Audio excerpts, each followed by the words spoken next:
friends, I am Rob the Dungeon Tutor, also sometimes Omnisci on YouTube, but today is day 8 of RPGaDay 2022, this wonderful time of the year in August where we're given a variety of topics to talk about in this year questions that we answer in the form of videos or art or a poem or some way of expressing that might uplift the gaming society, tell you a little bit about ourselves in this case, and maybe give you a story that you can resonate with or that might get you thinking about games and gaming. Trying to be a positive influence in the gaming society. So, today my question that I'm given is, who introduced you to RPGs? Role-playing games. The first answer to that, my knee-jerk reaction is nobody. Because the first time I got introduced to them, I stumbled across the Dungeons & Dragons box set that my parents got that they had no intention of using. They got it as a gift. I don't know if it was a gag gift or what, but neither of my parents were the ones likely to ever use this thing. They didn't have friends who were likely to play with them. That's just not how they were. So they got it, and the only person who ever really read it, I'd be willing to bet, was their overly curious 8-year-old son, me. So I looked at those books. I really enjoyed those books, especially the part we're talking about the monsters and their descriptions and the description of play. I remember a character, Bruno the Battler, who was described in fighting in the combat examples and stuff. But I was too young to really play it, and I had no friends who I could really play it with, and I didn't understand everything. I mean, I would have loved to have been part of a game, but that just wasn't going to happen where I grew up and at the time. So eventually that box set got lost. It's a tragedy, I know. And it took several years, quite a few years, before I eventually found somebody else who, again, liked role-playing games that I met in high school. And he didn't exactly, again, completely introduce them to me. I'd heard about role-playing games. Usually, they came up with some of my friends who came up from religious backgrounds in the heart of the Satanic Panic. Nothing I paid a great deal of attention to, but I knew about Dungeons & Dragons and games like that. And eventually, I asked for and got Dungeons & Dragons, the red box back me set for my birthday. And I started trying to play it with my brothers, who didn't exactly have the temperament or the imagination to sit down for hours on end playing this game. So that didn't... I made, several dungeons, I made lots of characters, but, it didn't go very far. This was back before internet, this was back before having a printer where I could copy off character sheets and stuff, so everything was done on loose leaf paper and so on. My friend Gary had gone off to the seminary, so we couldn't talk anymore, so I joined up with a group. And again, like I said, it doesn't feel right saying that they introduced me to role-playing games or that Gary did, because like I said, I'd had some interest before.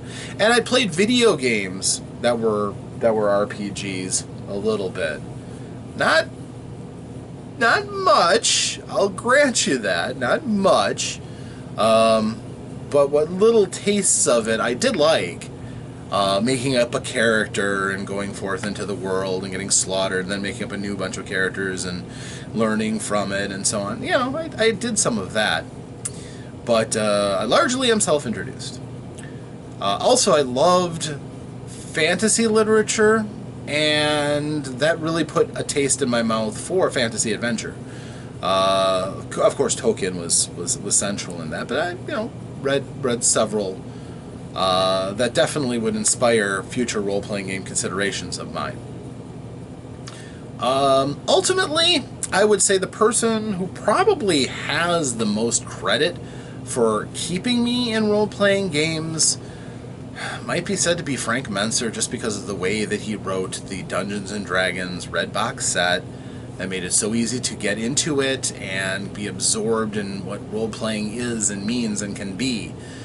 And, it was something that I needed. It was something that really helped me to fire a passion and a love for role-playing games. But really, once I got down that path, there was no turning back. Role-playing games are such a different hobby.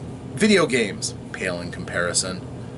Board games, pale in comparison. Card games, pale in comparison. Even if there's some overlap, it's just not the same as having a character, watching them grow, engaging with the world, possibly changing the world, and living vicariously in someone else's shoes, being able to do things and act on things and see your character's strengths really get tested and occasionally have to go against your weaknesses. And that's pretty cool stuff. So, yeah. Between those first experiences with reading, the fact that I was almost pre-programmed to love role-playing games, and then off of Frank Mentzer's excellent Player's Handbook and Dungeon Master's Guide for the Redbox set, yeah, I was pretty well hooked. Eventually going on with my friend Gary to try to recreate his top secret role-playing game. We played over a hot summer. That was exciting and fun. And then eventually when I went to the seminary in my sophomore year of high school, I really got baptism in role-playing games. That just constantly playing role-playing games whenever I wasn't doing my schoolwork or the other requirements for the seminary. And I guess there was some sleep in there too. But yeah, that pretty much cemented me as really fixating, sometimes a little too much, on the role-playing games, and loving it, absolutely.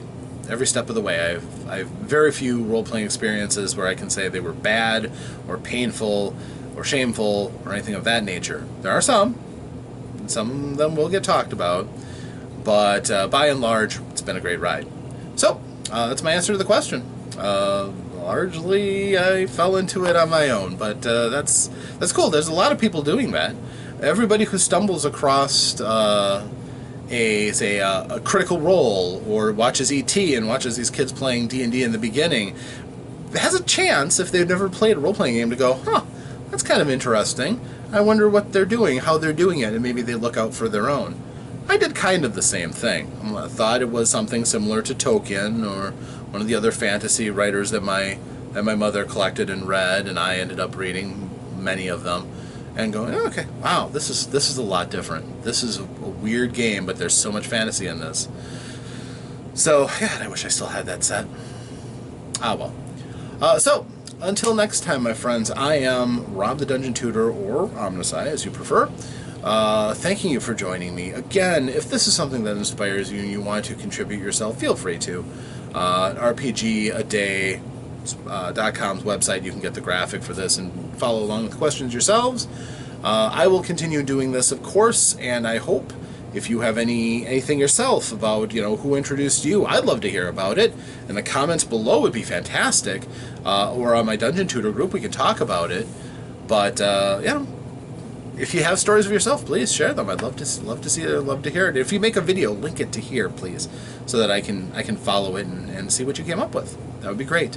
So until next time, my friends, thank you for joining me. I am very, very thankful to have you as my audience, and hopefully we'll continue this trend because another video is coming tomorrow. But until then, thanks and farewell.